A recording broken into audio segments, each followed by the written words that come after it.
BP machine বা BP cup এর বিভিন্ন অংশ থাকে। তো প্রত্যেকটা অংশ মার্কেটে কিনতে পাওয়া যায়। যে কোনো একটি অংশ নষ্ট হয়ে গেলে তা পরিবর্তন করে দেওয়া যায়। তো আমরা এই বিপি মেশিনের একটি অংশ নষ্ট হয়ে গেছে, যা পরিবর্তন করব। তো দেখেন, এই যে প্রেসার গজ মিটার রয়েছে তার কাঁটা আস্তে আস্তে নিচের দিকে নেমে আসছে, যদিও প্রেসার লক করা রয়েছে। তো আমরা মিটার খুলেছি, বাল্ব বা পাম্প খুলেছি, তার সাথে যে বিপি কাপ বা ব্লাডার রয়েছে এই ব্লাডার আমরা খুলে নিচ্ছি। তো ব্লাডার খুব সহজেই ব্যাগের ভিতরে ঢুকানো যায় বা খোলা যায়। তো এই যে ব্যাগ রয়েছে এর ভিতরে একটি ছিদ্র রয়েছে, ওখান থেকেই মূলত ব্লাডার ঢুকিয়ে দেওয়া যায়। পাম্পের নিচের দিকে যে অংশ থাকে এই অংশের ভিতরে একটি বল থাকে। তো এই বলের কারণেই মূলত কোনোভাবে প্রেসার, হাওয়ার প্রেসার রিলিজ হচ্ছে বা হালকা রিলিজ হচ্ছে। এই কারণে আমি এই পাম্প পরিবর্তন করে দেব। শুধুমাত্র আমাদের পাম্প নষ্ট হয়ে যাওয়ার কারণে এই বিপি মেশিনটি কাজ করছে না। আস্তে আস্তে কাঁটা নিচের দিকে নেমে আসছে, অর্থাৎ লক করে রাখার পরেও প্রেসার বা হাওয়ার প্রেসার রিলিজ হয়ে যাচ্ছে। তো আমরা ব্লাডার কিভাবে ভিতরে ঢুকাচ্ছি তা আপনাদের দেখিয়ে নিচ্ছি।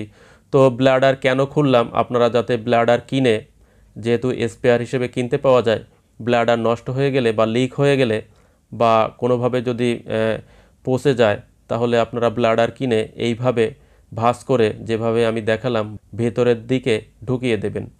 তো ব্লাডারের দাম মূলত 320 টাকা বর্তমান বাজার দর অনুযায়ী, এবং আমি যে পাম্প কিনলাম তা মূলত 140 টাকা নিয়েছে। এবং এই যে মিটার দেখছেন, প্রেসার গজ মিটার বা প্রেসার মিটার, এটা মূলত 140 টাকা থেকে 180 টাকার ভিতরে পাওয়া যায়। তো আপনারা এই ধরনের স্পেয়ার পার্টস সার্জিক্যাল যে মার্কেট রয়েছে সেখানে পেয়ে যাবেন। তো কিভাবে আমি ব্লাডার ভিতরে ঢুকাচ্ছি তা আপনাদের দেখিয়ে নিচ্ছি। এইভাবে 3 ভাঁজ করে যদি ব্লাডার আপনারা ভিতরে ঢুকিয়ে দেন এবং যদি একটু নাড়াচাড়া করেন, তাহলে খুব সহজেই ব্যাগের ভিতরে, বিপি কাপের ভিতরে খুব সহজেই ব্লাডার সমানভাবে বসে যাবে। এবং ব্লাডারের সাথে দুটি টিউব রয়েছে, একটি পাম্পার থাকে বা পাম্প থাকে বা ভাল্ব থাকে, এবং অন্য প্রান্তে একটি মিটার থাকে, প্রেসার গজ মিটার। তো এই যে এই অংশটি টিউবের, এখানে প্রেসার গজ মিটার ছিল, এবং অন্য প্রান্তে আমি যে ভাল্ব বা পাম্প আমি সেট করে দেব।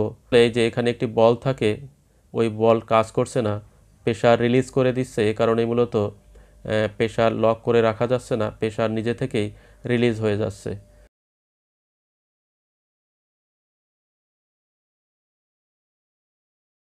পাম্প সঠিকভাবে কাজ করছে এবং যে মিটার রয়েছে প্রেসার মিটার, তার কাঁটা কোনোভাবে নিচে আসছে না, একই স্থানে দাঁড়িয়ে রয়েছে।